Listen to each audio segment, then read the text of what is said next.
creators of Relevant Magazine, this is the Relevant Podcast.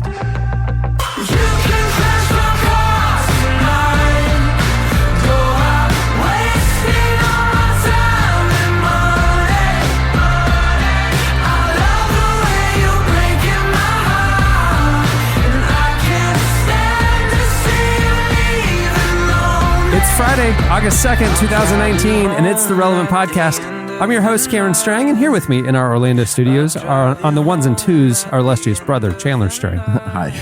On the Skype line from Loverland, Virginia, Jesse Carey. Hello, hello. In Nashville, Tennessee, author, speaker, podcaster, cowgirl extraordinaire, Annie F. Downs. Good morning, And gents and lady. That's right. And joining us from the She Shed in Austin, Texas. No, the Tiny House studio in Austin, Texas. Author, speaker, podcaster, Jamie Ivey. Welcome. Guys, glad to be here. And I'm here with my girl.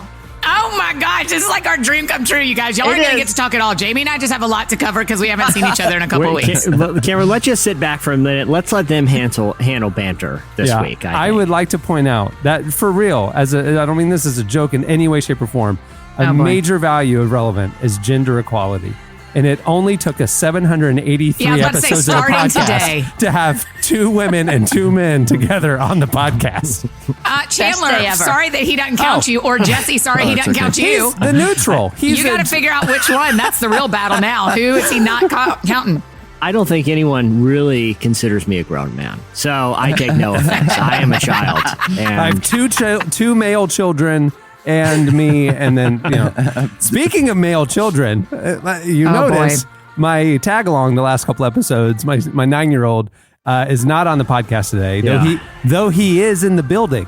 He asked. He's in the building, but he doesn't want to be with us? He didn't want to come on the podcast today because last week, the last episode that we recorded, you're not going to believe this, Jamie. I will no longer be publicly shamed about this. Jamie. Jesse made my son cry. Oh my gosh. Real, Jamie. For real. Terrified him so much. I feel like everyone else on this podcast is judging me. Jamie, I feel like you get me. Am I the type of person, in your opinion, that makes children cry? What is this? Your silence. She's not answering. Your silence is deafening, Jamie. I thought you were on my side here. Did he cry on air? Jamie, yes. The truth is that he started talking about haunted scarecrows in his room when he was staying at Cameron's house, where Cohen lives. Haunted dolls that are roaming our house and our office and are terrifying. And Cohen was sitting there, and we're doubled over laughing because it's so ridiculous. Some of the stuff Jesse was saying, you know how he goes. Of course, right. We're doubled over laughing, and I look over, and Cohen was yelling-ish, but like it wasn't with laughter. And he said, "Dad." And he had tears in his eyes. And then he was really crying. And he was crying because what Jesse was saying was so terrifying to him. Bedtime that night. Have you apologized? He did apologize. I took Cohen to Wahlburgers after the recording. Tell this part. And I wanted to sit down and talk man to man with them and just kind of encourage him and let him know, he has a sensitive heart. And I just wanted him to know it was all jokes. I'm so sorry, buddy, and all this stuff. And I said, Jesse's really sorry. Jesse's been texting me, and he wants you to know how sorry he is. And Cohen looked at me dead in the eyes, and he goes, I don't accept his apology. And I'm like, wow, okay, this is actually real. Yeah. I expected this type of hostility from Annie, from Cameron, frankly, indifference from Chandler. But Jamie, I didn't feel like it. You had your chance to come to my defenses, and you just left me hanging out to the dry, like I'm the bad guy going around and intentionally making children cry. I've said this before. My comedy is edgy. It is not safe for the little ears, and I refuse to age it down. Even if it's going to cost a few children nightmares and tears and scars they'll carry for the rest of their lives. I mean, didn't it take like an hour to put him to bed? I mean, Cameron was texting us and being like, I can't get him to go to bed. I finally texted them at 10 p.m. saying, thanks a lot. Bedtime literally took over an hour because it was like, it was all coming back, and like he had to reassure him. We had to pray. I mean, like all these things because the little thought images of whatever that Jesse put in his head, he couldn't shake them. And at lunch, I was telling him, I was like, Cohen, we're just being ridiculous. And like, just the whole thing that Jesse does, he just goes on runs and just, it's all made up. It's all ridiculous. It's not true. And he goes, Dad, just sometimes I think Jesse takes things too far. That's Jamie, my favorite line. Where's that piece of merch? Jesse, now that you know the this is what context. I love about you is that you take things too far. It's so funny to adults, but I could see how you could go farther and farther and farther. And there's a sweet, innocent 9-year-old boy. When the haunted who cannot go to bed. When the haunted doll that looks like young Cameron emerged. Who actually looks like young Cohen is the scary part too. A young Cameron is Cohen. In Jesse's story, it emerged slowly from the ball pit at our office. To be fair, when he emerged from the ball pit, all he said was, "Someone come play with me." That can be interpreted in many different ways. It can be interpreted as playful. It can be, frankly, interpreted as demonic. But that's not my fault. That's on you, the listener. Best, Jamie. Cohen usually jumps. Cohen jumps in the ball pit a bunch of times during the day, and he said to me that night when we were going home, he's like, "I didn't go in the ball pit this afternoon. I wanted to, but I couldn't. Like, I was about to jump in, and I kept thinking about what Jesse said." All right. Judge Jamie here. This is Judge Jamie's court is presiding. Now that you know the full context of this story, who is in the wrong? Me or everyone else on this podcast? The decision is yours. Jesse, I'm going to have to say that you are. You took it so far that this poor little child. Yeah. Wow. Yeah, now, that's it. In your defense, Jesse, I would say that I would guess most of the relevant podcast listeners are over the age of 9. And so I think that you were safe with your storytelling. There just happened to be a child in the room. Well, we do get a lot of tweets from parents who play it in the car and the kids listen in the back seat. Good. I have never. So you traumatized more than just Cohen. Okay, we're good. Yeah, there's a generation coming up in the church. Yeah. I have. So he's in the building, but he won't come speak to us. Will you get him to just come say hi? He just poked his head down the hall. He was grabbing a little snack. He ran away. And he saw that I was recording and he waved and walked the opposite direction. Oh, I hate that so much. I don't ever want Cohen to be scared. I have never told anyone to expose my outrageous brand of politically incorrect humor to their children. It's not safe for children. It's not safe for any snowflakes out there who can't handle a couple of edgy haunted doll jokes. I refuse to extract haunted dolls from subjects that my humor is allowed to cover. Well, we have a great show in store for you today. Coming up. Do we? Yeah, we do. After this, we cleared the air. We've set it straight. We have let the world know that Jesse has a dark, cold heart. Jamie, how could you do this to me? And by default, now Cohen does too. You to take my defense, but I... Once again, lone wolf in it. That's fine. Yeah, that should tell you more than enough, buddy. Hillsong coming up later. Hillsong worships Brooke Ligertwood joins us to discuss their powerful new single, King of Kings. And then after that, it's a gender equality edition of Ask the Cast. You guys have been sending us a bunch of great questions, and we're very excited about that. You don't want to miss it. Okay, well, on that note, we'll move the show along. Stay tuned. Up next, it's the Hot List. Crawling back to you. Ever thought of calling when you've had a few? 'Cause I always do. And maybe I'm too busy being yours to fall for somebody new. Now thought it through. You're listening to Church's song is Do I Want to Know? At the beginning of the podcast, you heard Coin with their new single, Crash My Car. All right, it's time for... It's the Hot List. The Hot List. It's sizzling. Speaking of sizzling, good segue. This first number 5 on the Hot List has to do with Flame. I'm just going to say this real quick. I'm going to play it pretty safe on the Hot List, guys. Just letting you know, I don't want to offend any. Yeah, right. You are. I don't want to offend anyone on here. Everyone's very sensitive today, and I will be playing it very safe. My God. Can I be totally honest? I'm realizing now.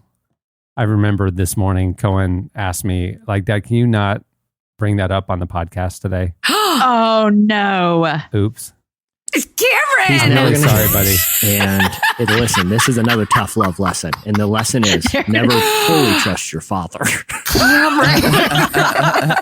He just told you this morning not to bring it up. I forgot. He doesn't listen to the show. So, But I'm not going to lie. Yeah, he's for sure not listening to this episode. And dear friends that are parents of Cohen's friends, don't tell him. Don't tell him. Yeah, I feel bad. I feel like now that pastor that embarrassed the children by telling all the family stories in the pulpit. Yeah. I'm sorry. Can I? You are that guy. Jamie, let me ask you this. You are a very prominent writer and speaker and podcaster.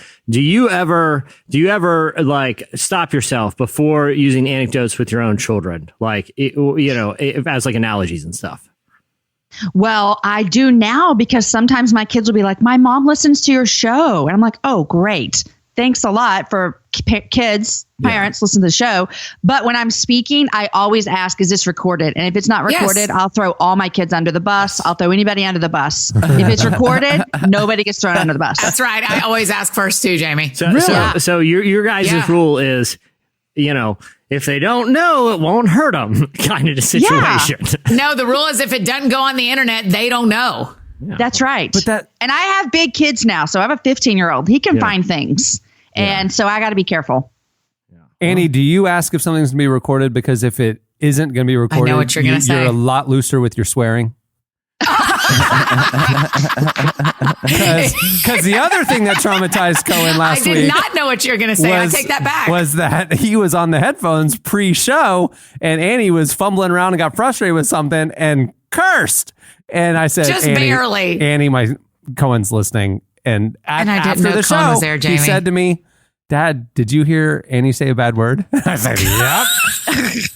I felt really bad. It didn't mean it slipped out. You both traumatized. I'm working really hard on it. This has been a very uncomfortable start to the show for everyone. Why don't we put a pin in all this hate towards Jesse and just move on? Just have a clean break and start with a hot list. This is a big news story. Cameron, why don't you bring us to item number 5? Number 5. It's a huge update. Last week, we brought you the news that finally the 5-year lawsuit that Christian rapper Flame brought against Katy Perry was finally in court last week. And this week, the jury has announced their verdict that yes, indeed, Katy Perry did rip off Christian rapper Flame. That's incredible. It's a big deal in the music world. So for context, the copyright violation case, it's been going on since 2014 when Flame filed a lawsuit saying that a key part of Katy Perry's 2013 hit single Dark Horse ripped off his song Joyful Noise, a single off his Grammy-nominated album in 2008 called Our World. The lawsuit also added that the quote, the devoutly religious message of Joyful Noise has been irreparably tarnished by its association with the witchcraft, paganism, black magic, and Illuminati imagery evoked by the same music in Dark Horse. So Perry and her team, the production team was led by kind of controversial producer Dr. Luke. They claimed that they've never heard the track, but in spite of that, a jury determined that they were guilty of copyright infringement. It's the settlement and the penalty, financial penalty and stuff is being determined right now. So. Did Katy Perry help write that song? I believe so. Is she one of the writers on it? I think I read today. Well, this is what Flames, and again, this is being this part of it is being litigated literally as we're speaking right now. So we're recording midweek and there. That's a big time hot take if it's happening right now, fresh out of the oven. And so what Flames lawyers are claiming is that the song has made $41 million, of which Katy Perry's take is about $3 million because it's a massive production team. Right. On those pop albums. So, it'll be really interesting. But Capitol Records has said, but we paid tens of millions of dollars. The profit margin that Capitol Records is saying is, I think they're saying it's under $1 million that they actually made after all said and done. But either way, Flame's likely in for a nice little payday here. Derek Minor, who was on the podcast last week, or Tuesday, I guess, he tweeted after the verdict came out, because he's a producer, a music producer and artist as well, that most producers' contracts indemnify the artist. That the producer takes legal or states in their contract that all samples are either cleared or original. Like it's original music, or if it's something is sampled, it's been cleared, and that it's the responsibility of the producer, not the artist. So Katie's in the clear. Probably, depending on how the contract. That's what I was wondering. Is her she name on know. the did she know, or did she get a call one day hey, there's this problem with Dark Horse? Honestly, it's usually artists like that, even if they're part of the songwriting or lyric writing process, the tracks and the beats and stuff are brought to them by the producers. You know, it's like, and maybe they craft it and build it together or whatever, but like that bass, that core underlying music is probably brought to her, and she maybe picked it like, oh, I like this one, let's use that. But the producer who produced the song, probably Dr. Luke, is the one who's gonna be on the hook. So we'll have to see.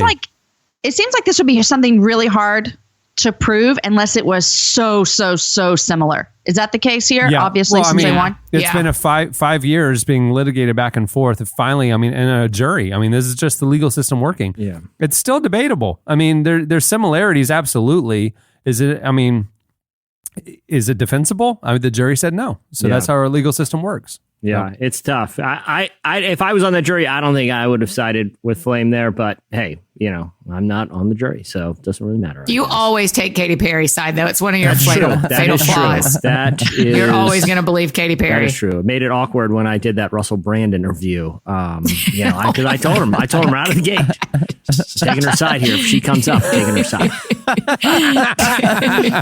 A little known factor in that interview, he made Russell Brand cry. So yeah, it's got very awkward. And Russell Crowe, which is what made it a crazy interview. He made both of them cry. He threw a phone at me. He was so upset, and he's it's a dated pop culture. And now Jesse has a little Russell Brand voodoo doll that he haunts him with. Oh, it's so sad. I have weirdly a doll that looks a lot like Russell Brand and has an English accent. Comes to visit me from time to time and has some very unkind things to say. But you know, blue shirt, yellow shorts. Cost of being honest. Number 4 this week on the hot list. Speaking of Christian rappers, 2 Christian rappers are sitting on top of the Billboard charts this week. So last Friday, we saw the release of new albums from both NF and Chance the Rapper. Chance's The Big Day, which is about his wedding and married life, is expected to hit number 1 on the Billboard charts, followed by NF's The Search at number 2.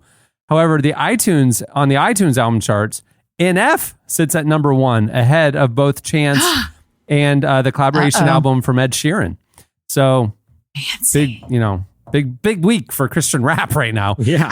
There's a whole lot of America that didn't know Christian rappers existed. Now they do. Yeah, now they're on the scene. Yeah, now you got Flame making headlines for the Katy Perry thing. Yeah. You know, Chance, who I don't think as like a genre really is like a Christian rapper, but he is a Christian who raps, and NF, who has really become like a very successful crossover artist. This is his second album that will be, very close to the top of the Billboard charts.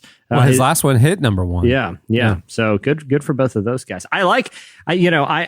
I don't dislike NF's music. The thing is, like, his is darker. Especially this album talks a lot about mental health, and it kind of channels that sort of more aggressive, like Eminem vibe. But I do really like Chance's album is a great summer banger. I would say the consensus about the album is it's a good album, but it's definitely his worst album of the 3. Which one? Chance's. That the 2 mixtapes were really something special and unique, and that this is a continuation, but it's good. Yeah. It's good. Man, that is the problem with being awesome. Right. Yeah. Is that what everyone else would consider a very good album, because he's already had a home run of an album? Yeah. That's brutal. That's the fear of success thing. Yeesh. What have you done for me lately? You notice how I'm quiet over here. I don't know any of this. Okay. I'm sure my kids do. I'm sure they do. I should bring them in. Jamie, you know who Chance the Rapper is, right? I've heard his name. I've never listened to anything he's ever done. Well, you're about to hear a clip of Chance's song, Do You Remember, featuring Death Cab for Cutie. Here it is. I know them.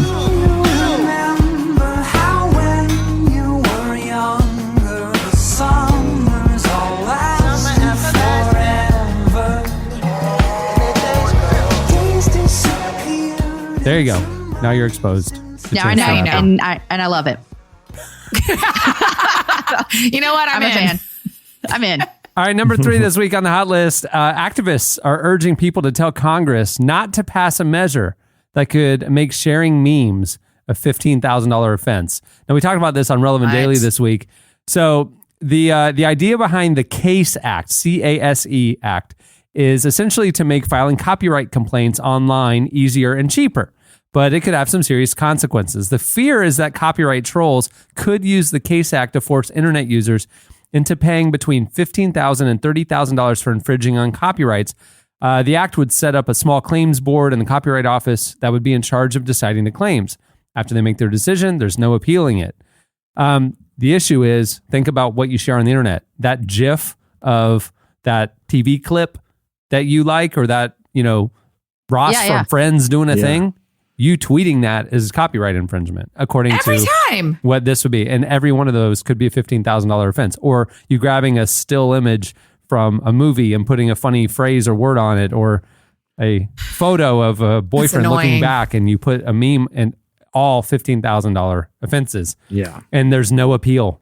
And this is really, you understand it from the content creator standpoint. But not really, though. This feels like, how would you even do it? Sorry, Jesse. Like, how are you going to monitor this? Who's in charge of this? But that's what this act is supposed to do, is that it's trying to make it far easier to report violations. And so usually what happens is trolls will, like patent trolls, copyright trolls, will get in and like bully people into, like, hey, you're going to get fined $50,000 if we file or if we report you, or you can pay us $2,000 to settle it.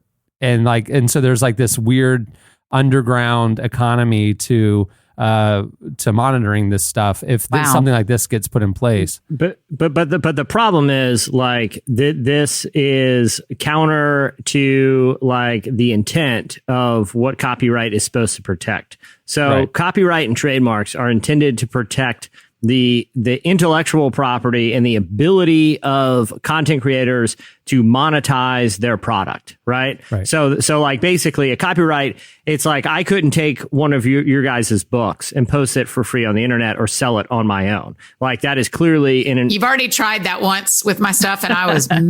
Yeah, she was very mad. She put a curse on a doll that has been haunting me to this day.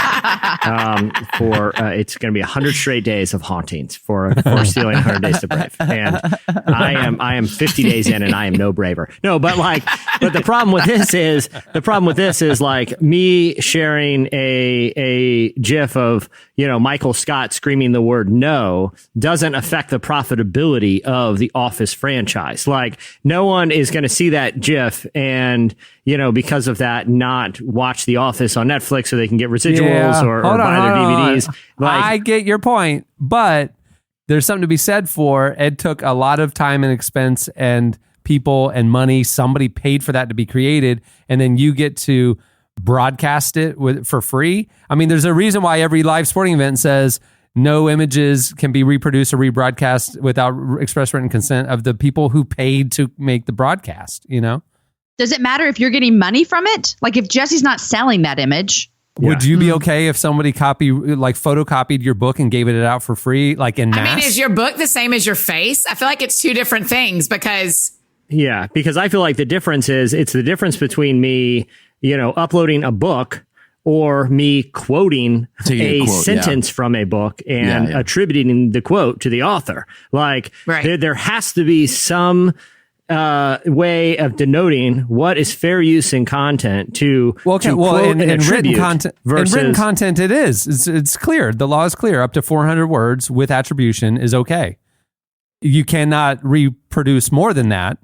So a lot of these sites, like in the internet sharing era, where they're like taking chunks of paragraphs of a New York Times story and they're writing their own blog about it, but they're pretty much using 80% of the story. That's not allowed legally. They could only quote up to 400 words legally, and it has to have direct link back attribution. That's been clear. Otherwise, it's not. This is about visual content primarily, GIFs, clips, things like that. But the problem is they're applying media standards that are no longer relevant in the internet era. Like we've seen, like here's the real problem is this is coming down to our lawmakers who, a lot of them, and this isn't me trying to be ageist, this is just the reality, are a lot of our lawmakers, the people who are responsible for litigating behavior on the internet, are completely ignorant of how the internet works, how people actually use it, what the cause and effect of certain laws are with the internet. And this law right now is, the work of lobbyists who are paying to get in front of lawmakers, that are represented by antiquated, like the people that are pushing this are, the people who are perpetuating antiquated business models, and they're grasping at straws to try to stay relevant instead of actually evolving their product to make it more palatable and more and better for customers. They actually want to penalize customers. And the same thing that happened to record companies after the Napster era. Instead of saying, hey, why don't we develop our own platform like Spotify instead of suing people? Half those record labels are out of business now because the strategy is just terrible and always backfires. Because they didn't evolve. Exactly. They didn't evolve. Yeah. So this is news. We talked about it this week. This is news because this Case Act is moving forward in the Senate and the Congress. I mean, it's like actually moving forward. But the pushback is now finally kind of coming up. The Electronic Frontier Foundation explained, we've seen some version of the Case Act pop up for years now, and the problems with the bill have never been addressed satisfactorily. This is still a bill that puts people in danger of huge, unappealable money judgments from a quasi-judicial system, not an actual court, for the kind of internet behavior that most people engage in without thinking. Like if you were honestly to share an image or a meme online that you don't own, you could be sued very quickly. So sued by who? So if I start making a bunch of memes with Jamie's face, and she sees it, she can sue me for $15,000 per hit? Not even. The person that owns the copyright of the image. So likely in that case, unless it's a selfie, the photographer. So, and you don't even need to make it. If you just saw a meme of Jamie's face. I have been making them about Jamie is the thing. But if you saw free promotion. But if you saw one of your friends share a meme of Jamie and you shared it, now you're liable even if you didn't make it. Right. But what Jamie said is literally the thing of like, why wouldn't people want their faces to be shared? I guess it could get, I guess if it's ugly. Jamie's just never ugly. She's always pretty, so it doesn't help. People make mean memes. Like they'll make, I hope Annie wouldn't make a meme of me that was mean, but somebody might take a picture of me, put some really bad words, like, not bad words, but you know what I mean? Like making fun of me. And that, I'd be mad about that. Well, if Annie made it, she probably would use bad words.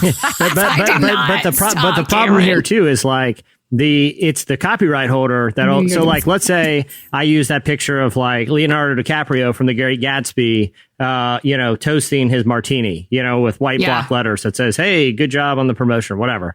It's not Leonardo DiCaprio who can sue me. He doesn't own that image. Like that image is owned by the film studio that, produced The Great Gatsby. Same thing, like, if a celebrity does like a photo shoot, likely it's the photographer that owns the copyright to those images. So that's where it gets hairy too. And that's where so another fear is like copyright trolls can just go buy a bunch of licenses for photos that no one would ever want. And they could just pay money for photos. And then they could do at that point, they could hypothetically, if you had a devious mind like myself, you could do a reverse photo search and find out if anyone has ever used those photos. So, like they do on Catfish. So essentially like, can I speak to that?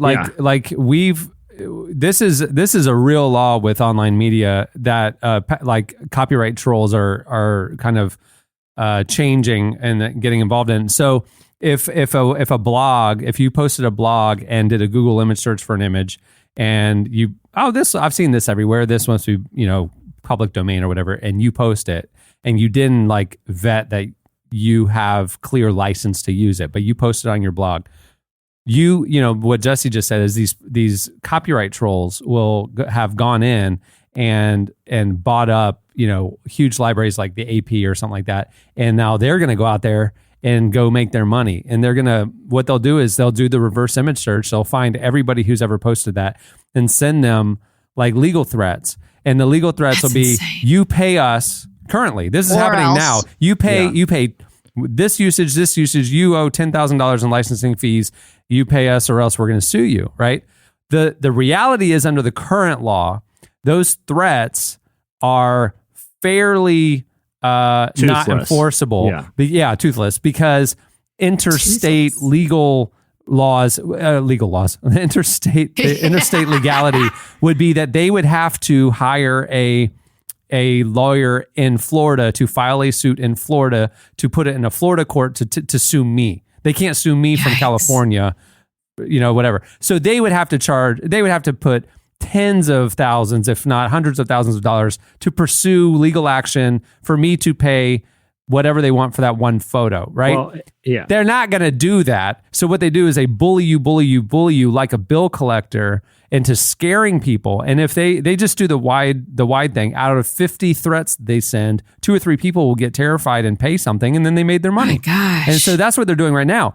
The CASE Act would actually change things in the sense that we don't have that barrier of interstate State-to-state, legal yeah. walls. Yeah. Like now there's a quasi-judicial platform with no appeals process online where they can just go pop, pop, pop, and then you owe $15,000. It's like, and there's That's no way to brutal. appeal it. It's crazy. Yeah. So Yeah. it's passed the Senate and it's waiting action by the House. And this is why the timing is interesting. There is a petition at change.org to raise awareness at the problematic nature of this bill. So the Action Network's petition to stop the bill explains it this way. In recent years, federal courts have made it easier for regular people to defend themselves from frivolous lawsuits by trolls. But the CASE Act would create a separate industry-friendly system for copyright claims up to $30,000 with no option of appeal. The corporate interests pushing this bill through Congress are the same ones that created the SOPA and PIPA. You know their names: the Copyright Alliance, the Motion Picture Association of America, the Recording Industry Association of America. These corporate lobbyists are obsessed with locking down the internet and making it easy to squeeze every cent out of you, even when that means enabling an army of copyright trolls along the way. In light of this, crazy. because this is not law yet, I do want to let listeners know that if you can't go find me on Twitter right now, I have a great deal on 2 books that I will sell to you for $8.99. If you only knew and remember God. These books are fantastic. I mean this truly. And please buy them from me before this law kicks out. I love those books. It's crazy. It's crazy. It's going to be interesting to see what That is happens. so weird. Can you imagine if like if Twitter, If they just kill memes, that'll be so sad. Instagram and Twitter would fundamentally change? Okay, quick around Yes. the table. Jamie, I'll start with you. What is your go-to meme picture, like text reply of like a random photo or something? You guys, listen, I'm all for this, but I don't do that very much. But I have my friend who sends them to me all the time. So I don't have a go-to one. My kids do it. I know, guys, I'm sorry. No, you know who uses them a lot? There's this artist, Chance the Rapper. Chance the Rapper. Yeah, you'd really like him. I always use, people always, I don't know why people do this. People on Twitter always accuse me of absurd things all the time. I get accused of weird things. I don't know why. I don't know what I've done to set myself up for that, but I always use the same one. And it's Walt White, like when Hank, says, I think you're Heisenberg. And he goes, you got me. And I just use you got me over and over again. Go ahead, accuse me away. I send that to copyright trolls who are trying to sue me. I just go, you got me. And I just hope the lawsuit goes away. So far, so good. The whale from the big whale from Finding Nemo saying thank you when he's talking underwater. He says, thank you. I use that a lot. I use Beyonce in a concert where she says, thank you so much. I use that a lot. Oh, so Apparently- you have so many compliments online. You have to. Yeah, no. People just thank do. you. No. I don't. I'm thinking more of texting. When someone says, "Hey, I got this taken care of," I'm like, "Oh my gosh, thank you so much," and I'll do Beyonce doing that. But also, I will use them. I always look through them. That's a real sign to me when I'm texting with someone like a friend or a dude. When I'm like, who's going to drop the first meme, and how's this going to go, and how often are these going to be used? I think it's a real signal of friendship. Wow. Jamie and I have survived without them. I'm going to need you guys to send me some memes today. I will do that, and then I will subpoena happening. both of your phones to look through your text threads and see what kind of violations I'm going to cash in on, because somebody is buying up a lot of memes right now. I have a hard time double dipping on the memes. I find Like it once you've used it? It's an art craft. To me, it's a I don't know, like the creative pursuit of the perfect meme that they haven't seen. 100% agree with you. Like I to me, 100% like agree with you. finding the obscure one that just nails it. That's what I want. Have y'all ever used the one where it's the goose who's playing like he's a DJ and he's using lily pads as his turntables? From a Geico commercial. Or It's an Aflac still commercial funny. or something. That's funny. Oh, Lord, you're the worst. I'm sending it to you every day for the next 30 days. It's just unoriginal. Can't double dip. It's like wearing the same outfit to, speak in. No, I just, You got- it's, you- you it's can't on do that. brand. It's branding. Hey, you're talking to the wrong girls because Jamie and I wear the same outfits to speak in all the You know who time. else does superheroes? You guys are get in a good one. company. Superheroes. All right, coming in at number 2 this week, Stephen Colbert and Pete Holmes had a long discussion about their thoughts about Christianity and their religious upbringings. Colbert was Pete's guest for a recent live show of his podcast, You Made It Weird. And though the two discussed a broad range of topics, including politics, comedy, and anxiety, they both opened by talking about their religious upbringings and later pivoted to theology. Colbert talked about his secret love for Christian radio and joked about the difference between evangelicals and Protestants. He also talked about disagreeing with church leaders and grappling with his church's teachings about Christ. Here's a clip. What is best about my church, which I perceive as someone who grew up in the low country of South Carolina, is like a cluster of oysters.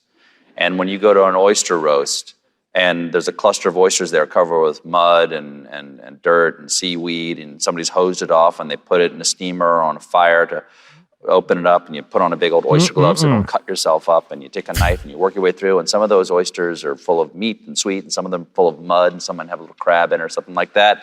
And I'm sure that this is not the way my church would want me to do it. That's how I look at the last 2,000 years of my church, is I'm going through this cluster, this aggregate of everything that has grown on top of the words of Christ and the story of Christ and the gift of Christ. And I try to take from it what is nourishing. Now, because I feel like I can disagree with my church, and pick and choose like that, there's a word for that, and it's called a Protestant.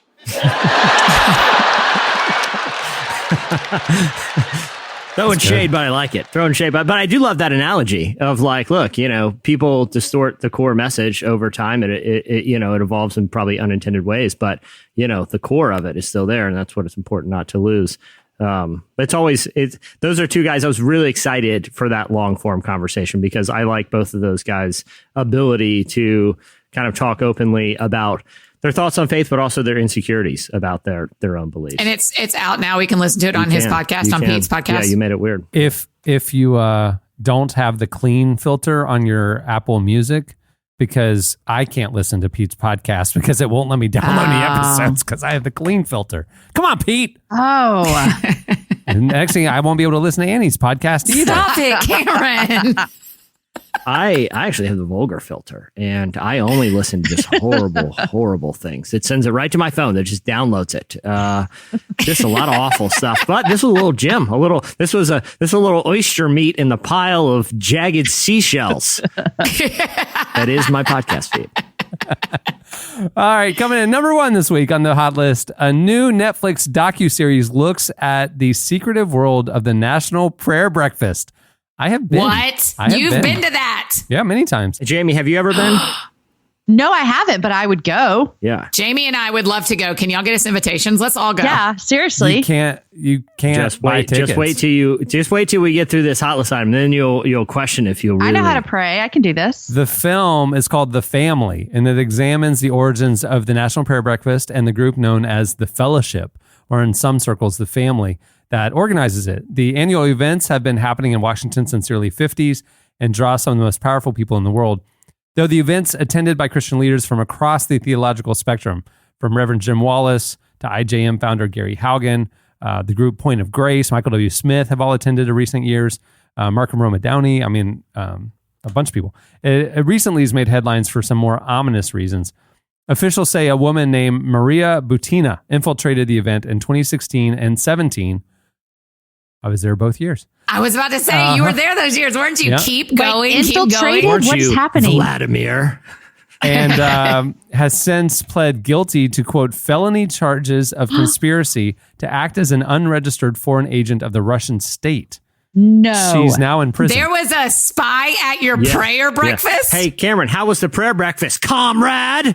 Oh my gosh. Investigative reporter Jeffrey this is Charlet, unbelievable. who's an executive producer for the series and authored a book about the family, told Vox that he believes the National Prayer Breakfast is used by the family to circumvent the State Department.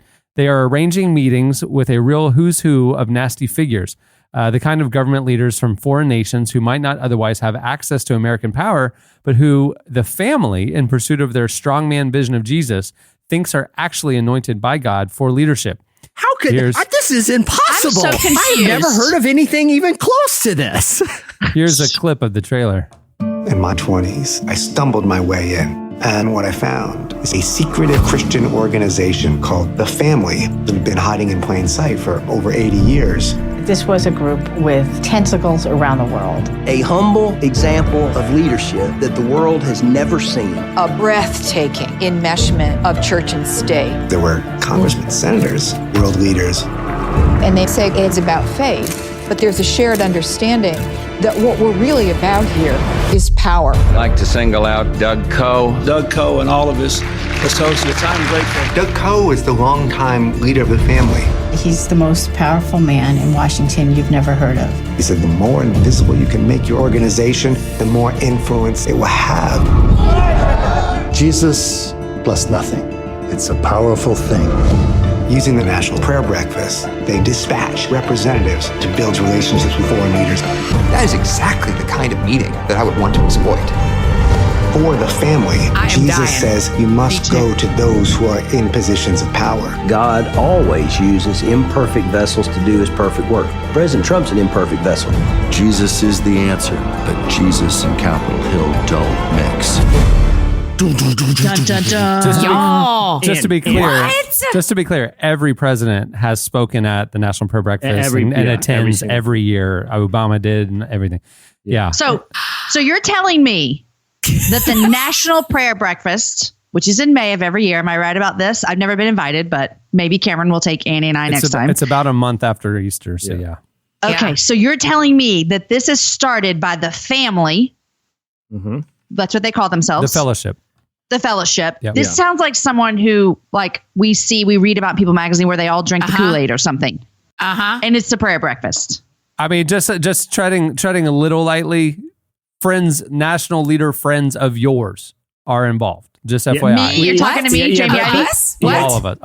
Of all of us. Yes. Yeah. So, they're part of the family? So there is very much the ministry and impetus of this, where this organization wants to help Christian senators and freshman congressmen find connection, and they have weekly prayer meetings together, and they study the scripture together, and they are just trying to surround them with, like-minded strength, because Washington is a crazy place. I like that all, yeah. And so then it went to, we have buildings and housing all around Capitol Hill that we can provide for these government leaders as I am dying dead over here. And then it's almost like Christian dorms, so essentially. And then it's like, now there's meetings behind the scenes and other world leaders coming in. And like, the more you kind of like, I'm not involved in this at all, or really aware of that world at all, but like some friends. I mean, you're kind of aware, comrade. You're a little bit aware. I've become aware in the last few years, because it's like some friends of ours and famous Christian authors and people that we know, like, would talk about it, and I'm like, oh, you're involved in that? Oh, I've heard. And I would just start asking questions, and it's like, oh, this goes really deep. This is really interesting. I've met Doug Coe, the guy who's just referenced. I mean, have you met the Russian spy? No. Did you meet her? Oh, he would never tell us. The issue is, too, there are potential pay-to-play implications where for certain donations, I can come to this meeting. Oh, and for a certain donation, you can sit at a table with that senator. All of a sudden, what you have is like Saudi leaders, the same people who, openly approve the dismemberment of a critical Washington Post journalist, sitting next to a Christian senator and getting his ear on this new oil legislation. And what the implications are, it has the potential, when you mix power, money, and people's well-intended faith, oftentimes that mix can become pretty volatile, especially in a place like Washington, where the people like the Russians aren't playing fair. This woman who is now in prison for being a Russian spy for infiltrating the National Prayer Breakfast, she entered into there are stories of her entering into like romantic relationships for the purposes of basically espionage. And so when you have a place that has this level of power, and has this degree of credibility. They, like Cameron was saying, every president, it's a bipartisan thing. This isn't like this is targeting the chairmans are one. There's one Democrat, one Republican. This is not a partisan thing at all, and it's not a Trump. It's not like a new thing with like the Trump era of evangelical power or anything like that. This has been since the 50s. The thing that's again, there's this like straightforward, earnest, like let's support our leaders who are Christians. Let's bring prayer to the halls of the Capitol Hill. Let's pray for our leaders, pray for our country. Yeah. All that is like very strong and good. What Jesse's talking about is this. The question is the behind the scenes intent. Is there this like undercurrent intentionally, or is it just a byproduct of what has emerged over the decades? You know what I mean? And like, where it's getting like distorted, or a little distorted. Yeah. This is a Netflix documentary, you said, Cameron? Yeah. It's a docuseries. Yeah, it's 5. I think it's 5 episodes, and it. Will Have you already watched it, Jesse? No. I've read a lot. So the an executive producer of this is a journalist who wrote a book called The Family that was published. I think it was published in 2017 or 2018.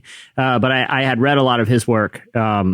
So I've been kind of interested in the story, but yeah, this 5-part series will be. Jesse hasn't gotten to it because he's been watching the glass blowing competition. That's right. You've been blown away. blown away. Round 3 on that. Just keep it on the loop, and I can't believe it. I mean, people made a full breakfast plate out of glass by hand. It's unbelievable. Eggs and everything, sausages, unbelievable. Okay, can I ask one more question about this before I go on? I'm gonna lose sleep over this. Jamie, go. So I feel like I was mean to the family about comparing them to people who drink Kool-Aid and then all die. Are you saying that the family, the people who put this on, might not intentionally know what's happening and they just have great hearts towards this? Or you're saying it's gotten blurry? I would say I don't know is my official 100% answer. I don't know. My assumption based on the people who I know support the fellowship, which just sounds culty, but it's not. It does. I should say the fellowship. Their hearts are in it for the right reasons. That it's like, we just want to support Christians in leadership and have a Christian witness on Capitol Hill. That's the people I know. That's their intention behind it. Okay, I take back my mean comment. In the halls of power, the blending of church and state and the manipulation of money and power and access is a slippery slope. Things get blurry. And one person, then all of a sudden the whole thing unravels. And it's just like, I don't care how many well-intentioned people are involved. If there's a couple bad seeds, the whole thing can get really, really shady really fast, So just like this podcast with Jesse. Yeah, exactly. And now we have to have an E on it. And I can't even download it anymore because I've been spying for the Russian government for years, and I've produced no valuable intel. They don't even want me anymore. I've just volunteered. No, but honestly, look, I mean, this dates back to I'm not want to make a direct comparison, but I'm saying human nature, when you mix influence and power, and human nature is very susceptible. I mean, you have, it wasn't like Judas didn't like Jesus. They were buddies, but he had a price. A lot of people through the Bible have made mistakes because power and money are extremely, seductive. And I'm not saying they're guilty of that. I'm just making a comment about human nature. And things, bad things have always happened when those things all culminate. A very wise friend of mine, a mentor friend, older. I'm right here. Something, there was this, kind of fork in the road for me about an opportunity in politics. And I'm not political, but he reached out and he said, hey, listen, the thing about politics, you as a, representing your position in Christianity, and they know who you reach and who you have access to. Politics will chew you up and spit you out. You may engage it with good intentions, but it's going to use you, co-opt you, and take your integrity. And he's like, and there's no coming back from that. He's like, and people get swept up in it, get swept up in the access to power and the pursuit of power and stuff like that. And it's a slippery slope. And we're seeing it a lot now with the evangelical leaders, where it's just like suckling at the teat of Trump. And it's just like, yikes, y'all. where's Jesus in this message? I mean, this pro-nationalism thing. I mean, it's scary, and I agree. seeing the distortion of the church and politics is like murky. And so you go back to the original intent of what National Prayer Breakfast was about and things like that. It was like a witness and it was support and things like that. But in the era we're in, everything's so corrupted and blended. It's just like, it's just kind of gross and scary, you know? Yeah, One thing I would like to see come out of this, especially the show today, is I'd like to see a meme created of Cameron saying "suckling at the teat of Trump." If we could get that going, if our friends could get right on that. I'm on it right now. Publish away, and I'll be laughing all the way to the tune of $15,000 a pop. So, and listen, meme me away too, people. Meme me away too. I know it'd be a funny one. Is that right, comrade? Just meme it. Brings to my kids at college on those lawsuits. All right, that'll do it for. It's the high list. The high list. It's sizzling. All right, stay tuned. Up next, Brooke Ligertwood joins us. Are you not ready for me? Are you not ready for me? Yeah. Go steady on your heavy heart until you're free, until you're ready for me, until you're ready for me. You're listening to Alicia Cara. Song is ready. Well, today's show is brought to you by Samaritan Ministries. Samaritan Ministries is a healthcare sharing ministry with over 250,000 Christians caring for one another's needs, from broken bones to cancer, pregnancies to organ transplants, all without the use of insurance. Honestly, talking about insurance is just about as much fun as getting a tooth pulled, which is just ironic because it's also a medical thing. Paying those monthly premiums can be just about as painful too. That's why I love talking about Samaritan Ministries instead, because it's not insurance. It's a group of people, over 80,000 households to be exact, that love Jesus and have decided to help each other out with their medical bills. Samaritan Ministries members send financial gifts to one another when there's a medical need, plus provide spiritual care through prayer and encouragement. The monthly cost for an entire family has never exceeded $495 in the last 25 years.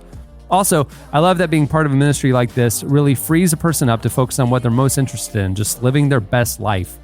These Christians are able to do that with Samaritan Ministries because they know that when an illness or injury happens, other Samaritan members have their backs. If you'd like to learn more about how you can be a part of this ministry, helping each other with health care, visit SamaritanMinistries.org/relevant. Go do it. I love countercultural business models. I'm a member. Let's go. Let's go. Yeah, that's awesome. Brooke Ligertwood is a singer and songwriter with Hillsong Worship. The group's just released their brand new theologically dense single, King of Kings, in preparation for a new album. The band is also releasing a new Spanish language album this month and is preparing for a massive fall tour. We recently spoke with Brooke about the single and the importance of presenting big biblical ideas in worship songs. Here is Jesse's conversation with Brooke Ligertwood.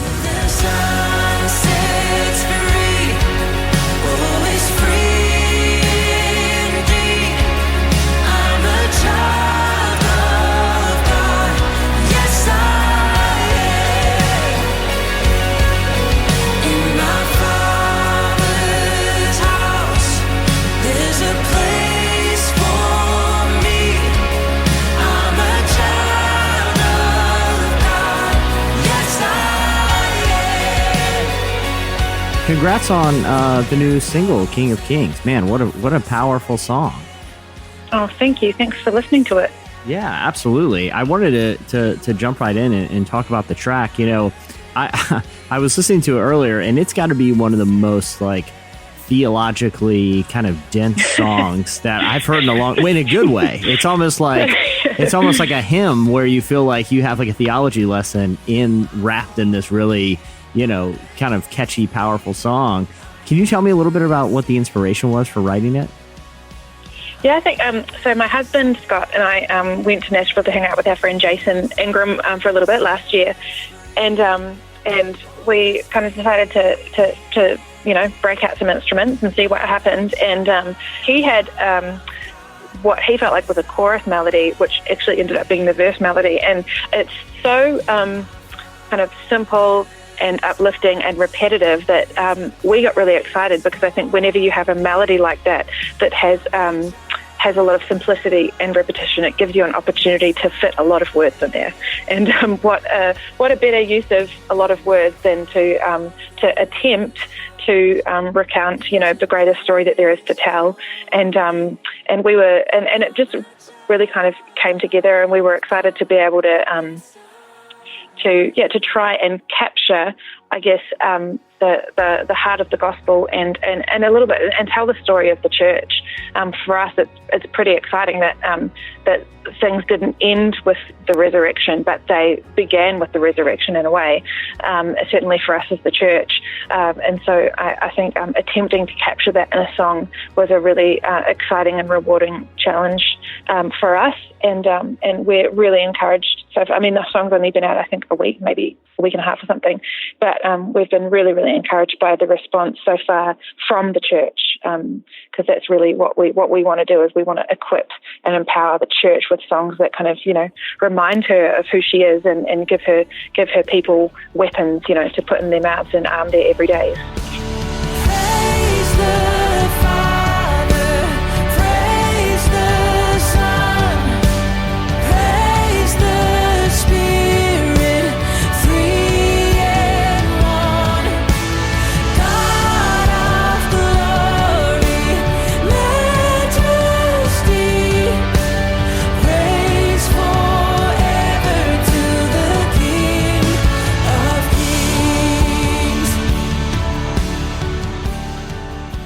I saw on the Hillsong Worship Twitter feed, there was a, kind of a little teaser video for the song, and you were on there, and you talked about how, this song kind of had an emotional impact on you. Can you talk a little bit about what, struck kind of that emotional chord while you were writing the song? Yeah. Well, I think, when it comes to writing for our church and for the church, I think one of the most important things that we must hold on to as writers is to be open-handed, and really not to be precious about anything, but for everything to be an offering, And so when we started work on our new album at the beginning of this year, and King of Kings was finished and it was done, but I actually didn't bring it to the pre-production process until further on, because I wanted to hear what everybody else had, and we were workshopping these songs. And as we got a few weeks in, I realized that we didn't have a song that touched on, at that point anyway, we didn't have a song that touched on the gospel, or that touched on the cross. And obviously when we're creating a project, we want to be able to provide people with, a feast, so that there's, songs of reflection, songs of declaration, and everything in between. And certainly making sure that that across the breadth of a project, that there's distinct biblical themes, which vary from project to project, but obviously a theme that God's people always need to sing about is what Jesus has done. And so we got a few weeks in, and we didn't have a song that really told that story yet. And so with almost some reluctance, I said, Scotty and I have the song. I haven't brought it yet, but maybe we should just run it and see what happens. And so I played the band the little very basic demo that we had. We went into the room and started workshopping it, and the presence of God as we played through the song that first time was undeniable. And the reason, I think there's some footage of that very first time we ever ran it, and I kind of became overcome at the end of the take, because I was so overwhelmed with the sense that the Father loves it when we sing about the Son, that the Father loves it when we sing about Jesus and Jesus' obedience.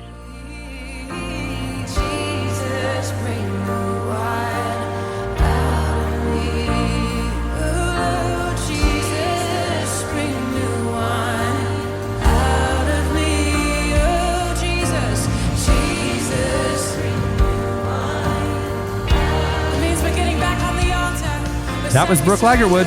Stay tuned. Up next, it's Ask the Cast. And even if I try, I can't stay away from you. I can't stay away from you. I can't stay away.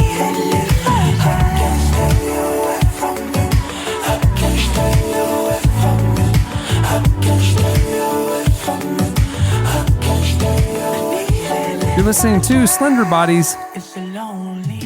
Song is Away From You. All right, it's time for... If you got something you want to know, now's the time to ask. It's Ask the Cast. All right, this will be a fun boy. one. We went on Here we Twitter go. and asked you guys for your questions this week. You hit us up at Relevant Podcast.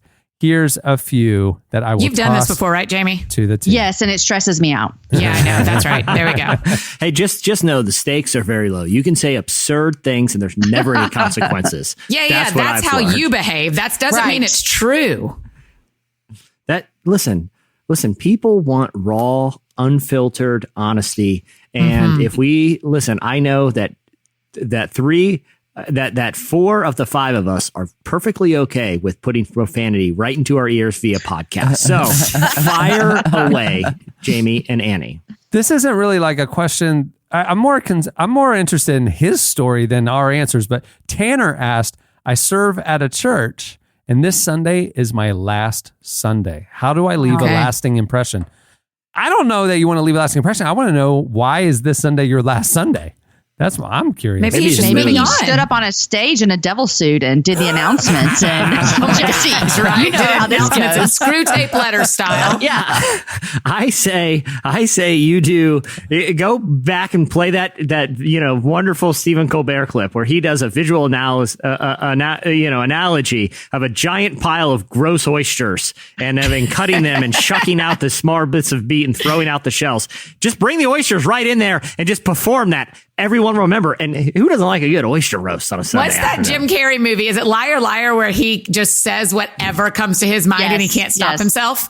That's what I wish this guy would do. I wish he would get up and just free flow whatever he thinks and then walk out the door. Listen, I got a great one. I got a great idea. You implement on your, just take the stage during that open mic. I don't know what your role in service is. I don't know what kind of access you have to your mic, but just figure it out. Just get up there, grab the mic and go, attention everyone. It is Secret Sin Sunday. Come on down and we're going to clear the air, get it off your chest. The deepest, darkest. The stuff you want no one to know about. Secret Sin Sunday, come on down. And you're like, I'm just going to start pointing at people. I'm going to start naming sins. How about this? I'll name a sin and you raise your hand if this affects you. Someone is embezzling. Who's embezzlement? Over there, Rick. Rick's been embezzling. Rick. Oh, who's this? Oh, this is actually, she's a Russian spy that's infiltrated the National Prayer Breakfast. That's a good secret sin. Come on, I want more stuff like that, people. Matt asks, why does Annie dislike cats? The animal, not the musical. My wife and I are huge Annie fans, but we were upset to learn she doesn't like one of God's creatures. Why don't you like cats, Annie? I don't not like cats. I just don't. This whole cats thing has really taken on a life of its own. let me 9 address it. lives, if you will. Taking on 9 lives of its own. Oh, that's good, Jamie. Jamie, are you a cats person? No. I don't like cats. Oh, see, I think they're fine. I don't own one. I don't want one in my house, but I'm perfectly fine if someone has. My friends who are sending this message in, if they have a cat in their house, that's fine. I just don't want one in my house per se. Well, let me just say this: this person is clearly. Him and his wife have had their feelings hurt by someone that they trust, who they considered a friend. And this goes for Annie. This goes for Jamie. This goes for Cameron and Chandler. You're on the fence too. I don't even know where you stand with the doll situation, but I'll say this. They'll hurt you. They'll hurt you publicly. And it's just what they do, whether it's about pet preferences, whether you taking a joke too far, whether about it be, pretending to be a Russian spy. There's no sense of humor in this group. So I don't know what to tell you. I just don't know what to tell you. Lord have mercy. This is a real question. Clara asks. She says, I'm trying to invent a new career for myself. I have a BA in French. I love writing, musicals, old books, traveling alone, filmmaking, and photography. But I'm an expert in nothing, nor have I any exceptional gifts or experiences. Ideas? Anyone? Even if this doesn't get on the show. Clara's really looking for some career advice here. Yeah. Yeah. Also, I need Claire to have a little more self-esteem here. Yeah, come on, Clara. Confidence, Clara. I need to talk to Claire about how she feels about herself. I feel like the two smartest people, Jamie and Annie, need to go first, and then Cameron, me, and you. Because I got something. Annie, being the expert of, she has a roadmap. In about 100 days, we can get Clara. That's right. A lot That's more right. brave. Clara, send me your address and I'll mail you 100 Days to Brave, and then we can talk in November. Or Jesse's probably selling it on his webpage too. Yeah. You can get it direct from Jesse. Made a lot. $8. Jesse, what's your idea? Hey, good luck trying to file a copyright suit because I tore out the last chapter and it's 99 pages to brave. And that's mine. I own that, Annie. I own that.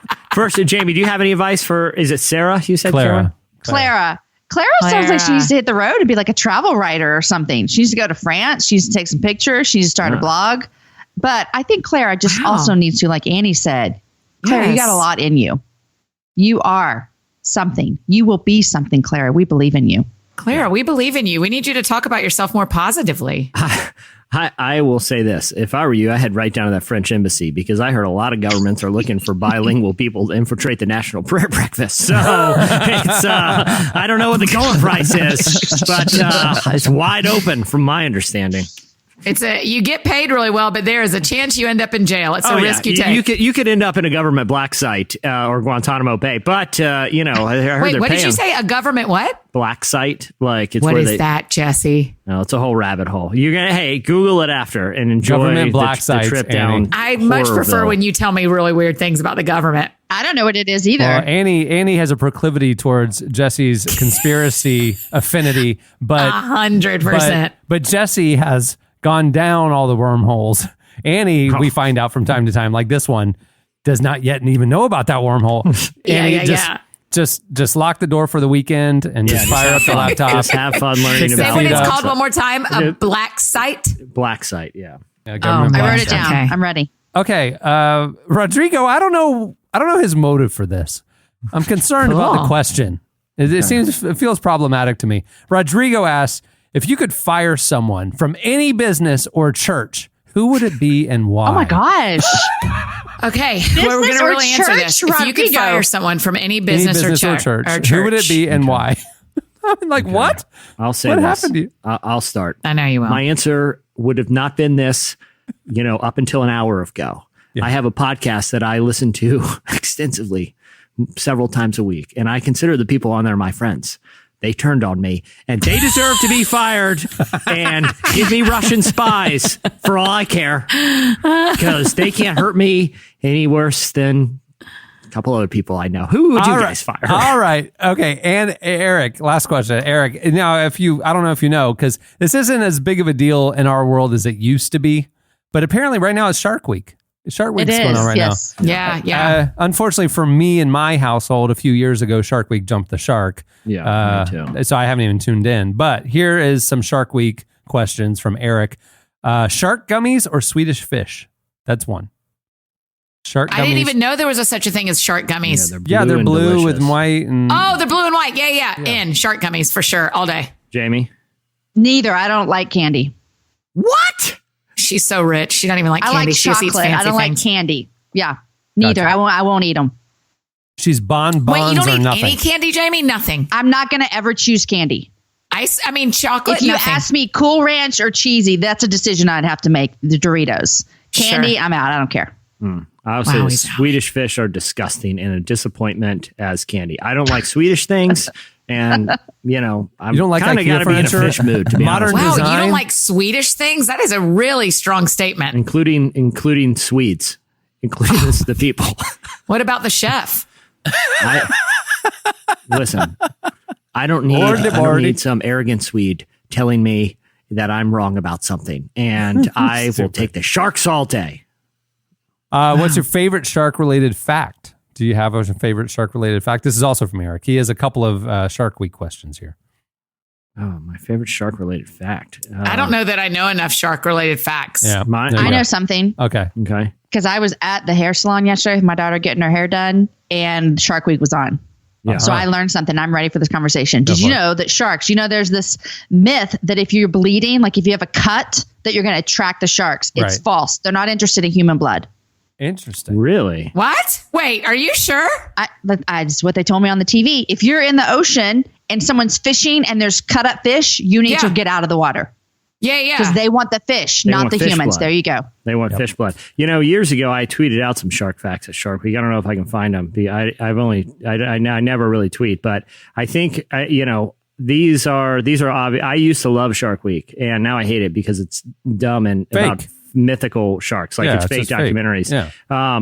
But did you guys Wait, know? Shark Week is fake documentaries like police, police, live PD. Live PD? No. In the ocean? No, literally just like CG, like, they'll do like a fake 2-hour documentary about like the Megalodon and a shark. And it's Right. this fictitious shark, and it's a fake documentary. The whole thing's like a movie. That's dumb. It's dumb. It's not Shark Week that's anymore. so dumb. It used to be Yeah. educational. Yeah. Well, hold on. Did you guys know that the shark's favorite thing to do are to jump out of the water and do like sweet moves when someone drags like a fake seal behind a boat? That's Shark Week. That's all it is, guys. All it is people dragging stuff behind the boats and watching them jump up in the air in slow-mo. That's what it is. There's one guy on the boat with a clipboard making notes. He's usually like a Swedish scientist or something. That's all. I'm not ascertaining anything from that. That's original Shark Week, and that's how it should have stayed. Okay, how about this?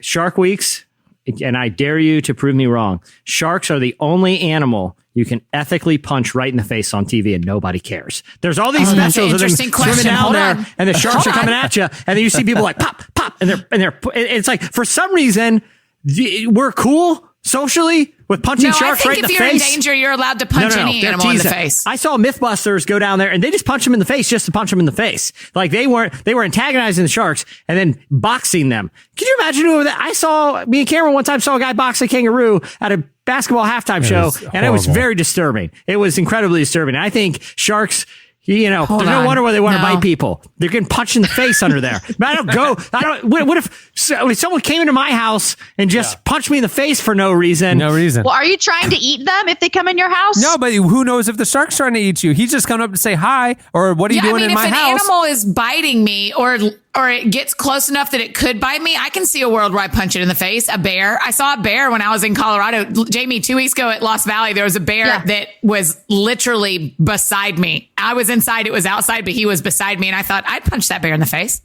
And then that bear would eat you. Yeah, is then what the bear happened. would eat you. Yeah, But I'm still saying people would go like, did y'all hear that Annie punched a bear in the face? And people wouldn't be like, oh, that's sad. They'd be like, she did, I bet. No, they wouldn't be angry with me for punching a bear in the face. Yeah, but the scientists on Shark Week are like, what many people don't know is the area on the point of the shark's nose, though he is strong and mighty all over, is very sensitive to touch. And then you see some scientist down there punching one in the face and watching it swim away. It's like, I would have believed you. I didn't need to see you punch it. That shit's just messed up. Leave them alone. No wonder they're so mad all the time.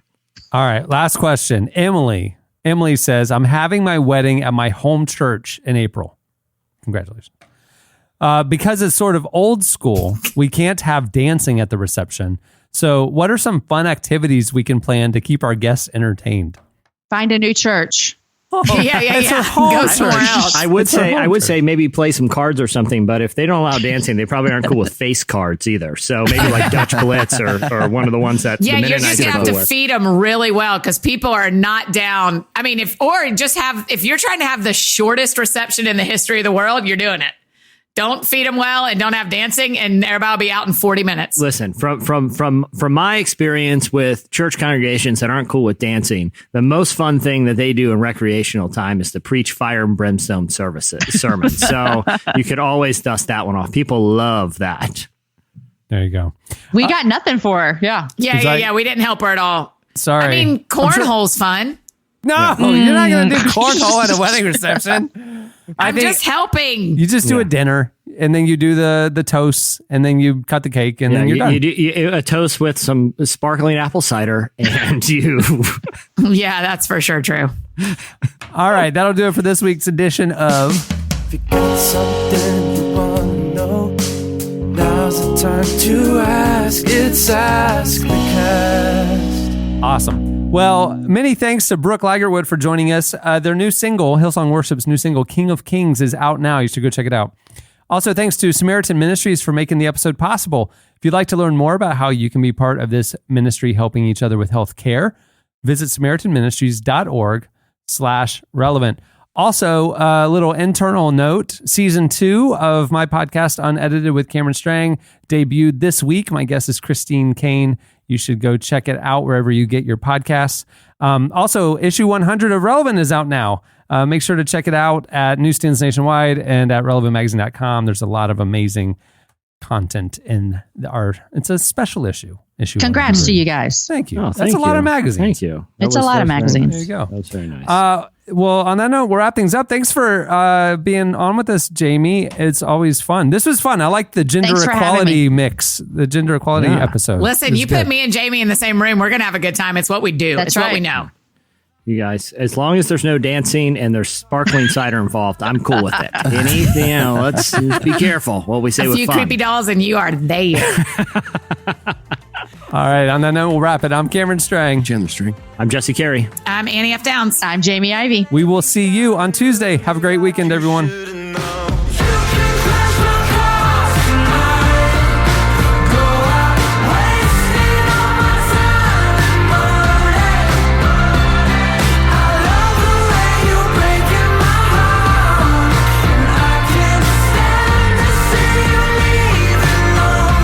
Thank you for listening to the Relevant Podcast.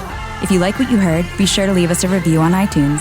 Check out other shows from the Relevant Podcast Network in the podcast section at relevantmagazine.com. And while you're there, browse exclusive podcast merchandise at our online store. Make sure to subscribe to Relevant Magazine.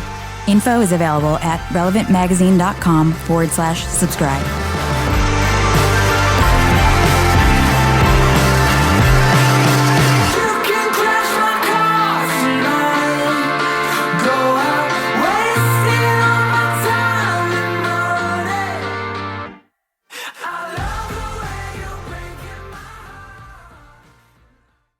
Someone come play with me. Relevant Podcast Network.